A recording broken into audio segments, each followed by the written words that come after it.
বর্তমানে আমেরিকা এবং ইরানের মধ্যে সম্ভাব্য যুদ্ধের এক বিপজ্জনক পরিস্থিতি সৃষ্টি হয়েছে।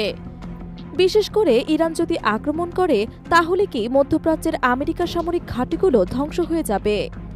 ইরান যদি একযোগে ক্ষেপণাস্ত্র ও ড্রোন ব্যবহার করে আক্রমণ চালায় তবে কি আমেরিকার সেনারা বাঁচতে পারবে? আসুন বিষয়টি বিশ্লেষণ করি। প্রথমে ইরানের সামরিক শক্তির দিকে নজর দেওয়া যাক। ইরান শুধু একটি দেশই নয়, বরং একটি শক্তিশালী সামরিক শক্তি, যার কাছে এমন সব মারণাস্ত্র রয়েছে যা মধ্যপ্রাচ্যের শক্তির ভারসাম্য বদলে দিতে পারে। সাম্প্রতিক সময়ে ইরানের সামরিক বাহিনী তাদের ক্ষেপণাস্ত্র এবং ড্রোন প্রযুক্তিতে উল্লেখযোগ্য অগ্রগতি অর্জন করেছেন। ইরানের বিপ্লবী গার্ড বাহিনী তাদের মূল শক্তি। এই বাহিনী ইরানকে রক্ষা করার পাশাপাশি আঞ্চলিক প্রতিপক্ষ ও দূরবর্তী লক্ষ্যবস্তু ধ্বংস করতে সক্ষম। আমেরিকার মধ্যপ্রাচ্যের বিভিন্ন গুরুত্বপূর্ণ সামরিক ঘাঁটিগুলো, যেমন কাতারে আল উদাইদ বিমান ঘাঁটি এবং ইরাকের গ্রিন জোন, ইরানের আধুনিক অস্ত্রভাণ্ডার যে কোনো সময় এসব ঘাঁটিকে নিশ্চিহ্ন করতে সক্ষম। ইরান যে ক্ষেপণাস্ত্রগুলো ব্যবহার করতে পারে সেগুলো অত্যন্ত ধ্বংসাত্মক এবং আধুনিক। খোরম শহর ব্যালিস্টিক ক্ষেপণাস্ত্রের পাল্লা 2000 কিলোমিটার, যা রাডার ফাঁকি দিতে সক্ষম এবং শব্দের থেকে 16 গুণ দ্রুত চলে।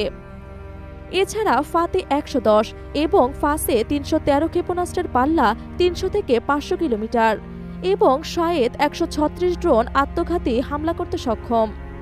ইরানের আক্রমণ কৌশল হতে পারে প্রথমে শায়েদ 136 ড্রোন পাঠানো, যা আমেরিকার প্রতিরক্ষা ব্যবস্থা বিভ্রান্ত করবে। এরপর খোরম শহর ও সিজল ক্ষেপণাস্ত্রের আক্রমণ হবে এবং ফাতে 110 ক্ষেপণাস্ত্র নির্দিষ্ট লক্ষ্যবস্তুতে আঘাত করবে। অবশেষে ইরানের বিশেষ বাহিনী ও সাইবার আক্রমণ আমেরিকার প্রতিরক্ষা ব্যবস্থা ধ্বংস করবে। বিশ্লেষকরা বলছেন, যদি ইরান একযোগে 300 থেকে 400 ক্ষেপণাস্ত্র ও ড্রোন নিক্ষেপ করে তাহলে আমেরিকার প্রতিরক্ষা ব্যবস্থা সেগুলো প্রতিহত করতে পারবে না। ইরান যদি যুদ্ধ শুরু করে তারা প্রথমে ইসরায়েলকে টার্গেট করবে, যাতে আমেরিকা সরাসরি যুদ্ধে জড়িয়ে পড়ে। এছাড়া পারস্য উপসাগর অবরুদ্ধ করে আমেরিকার রণতরীগুলোকে আক্রমণ করা এবং সাইবার হামলা চালিয়ে সামরিক অবকাঠামো ধ্বংস করা হতে পারে।